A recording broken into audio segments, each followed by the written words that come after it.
So as you know from our last episode, we've been trying to figure out what to do with the floors. Are they toxic? And if they are toxic, should we just pull them up or should we cover them up and just try to seal them? Well, you know, we wouldn't even be having to deal with this if we would have bought them new.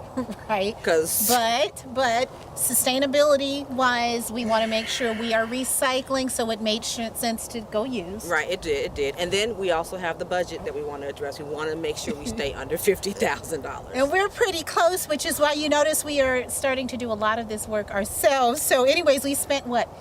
$4,300 per container. Yes, to Container World AZ, and right now we don't know how much more we're going to have to spend to fix that leak. Right.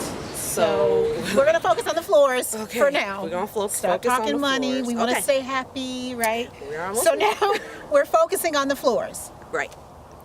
And so, in thinking about I couldn't remember what was next either. Yeah, it was about the research, right? It's still recording. Oh. So, I thought I hope I recorded. I hope I was recording that whole thing. It's the gloves. Oh my God. When I press it, it doesn't always. Okay, so back to the research. Back to the research. We did the research to let you, just to give you the information No. Are you okay? Is it the cold?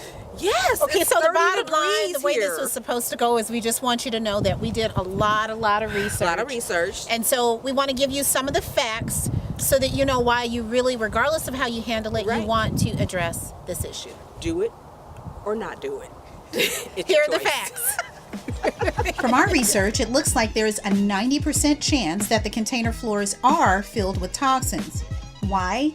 Because chemicals are sprayed on the floors in order to prevent the spread of disease and to keep pests away during transport. Often, harmful pesticides are used, like arsenic and chromium, things we definitely don't want. And that doesn't include what chemicals have been shipped in the containers. So we decided not to sand the floors because we didn't want to release any of those chemicals. We started with a really good cleaning. We swept the floors, then sprayed degreaser to soften up any more residue and scraped it all up. Then we sprayed the floors down with water. Now it's time to start sealing out the toxins. We found a sealer that's supposed to reduce toxic outgassing.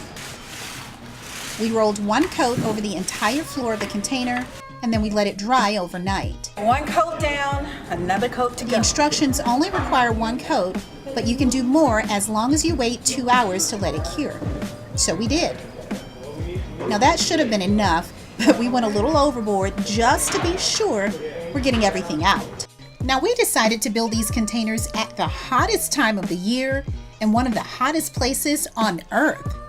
In fact, did you know Arizona gets the most sunshine in the world? Yuma's at the top of the list, followed by Phoenix, and then Egypt. But we figure if we can work in this extreme heat, we can make it work anywhere. This was months ago, when even the nights weren't cool in Phoenix. So with that in mind, we had to keep the next product on ice to keep the temperature between 65 and 75 degrees. We used a waterproofing vapor barrier that serves as another protective coating just for overkill. It came with 2 cans that we had to mix equally and simply roll on. So now that we're feeling a little more confident about the floors, all right, it's time to cut and frame the windows. This is a bandsaw. I've got it all laid out. Meet Shane. He's the welder who took on the task of teaching Sophia and I Welding 101. Basically, I'm sealing up this end so no weather gets in there. Now the steel, when you cut it and when it comes from the factory and that, it's got this oil on there. And that's no good when you're welding because you got gas and impurities and whatnot. So what do you do to get rid of the oil? You take a grinder again. Okay, it's my turn. We're gonna see how this goes. Okay, now you want to keep a good grip on it. Okay, and I'm a lefty, so we're gonna turn it on right here. Yep, and it'll have a little torque to it, so they expect the jump. Practice. Screw narcissistic. Now, can you grind it? Try to level it out like that. And as you're running it back to the What are you yaying You're for? not What are done. you turning it off for? You're not done. Oh, we got all these pieces. Oh, I'm getting married to this free Since it labor. looks like Sophia has the grinding down, it's time for me to weld. Yeah, pull the trigger and go with it. Yeah.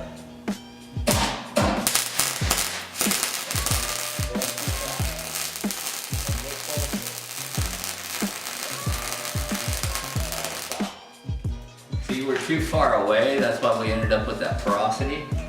Here, let's do this. Start running practice beat. We'll start there. Just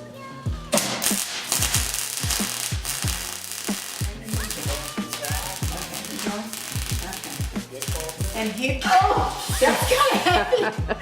The framing is done. It looks nice and it's warm, which is why I'm wearing it. So, That's crazy. Can you see how hot that is? so the next step, Shane, is what? take the window. And it slides in. You run a few self-tapping screws from the inside. You caulk this outside joint. And you're done. Done. Shane makes it sound simple, but it was definitely a process. We learned fast that being too anxious and skipping simple warnings can be tragic. Yeah, you don't want to look at the light because it'll burn your eyes. And trust me, when you wake up in the middle of the night and you feel like you got sand in them and you're crying, you're having to put potato wedges and stuff, or shredded potatoes on there to suck the poison out. It's like having a bad case of pink eye. Oh yeah. And it's miserable. Back at the container,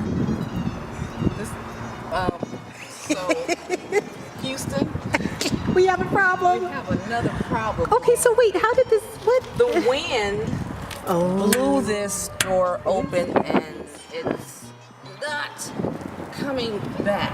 Come on, use your muscles. You got this. Pull it, pull it, pull it. It's almost Use your knees. not happening. Not happening. Not happening. Okay, we came around the back.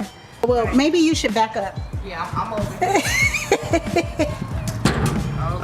Oh, okay, you see the problem. It Oh, is that's in there. so stuck.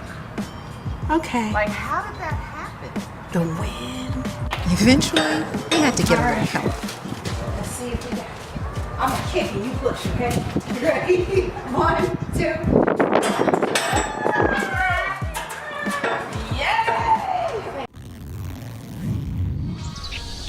In the next Green Desert Off-Grid episode, we took the project back to the she sheds and got to work. Okay, just what happened to your finger? I tried to catch the utility knife. You tried to catch a knife. Yes, that happened. But it wasn't all bad. We got to do a little window shopping. And we started cutting the openings for the windows.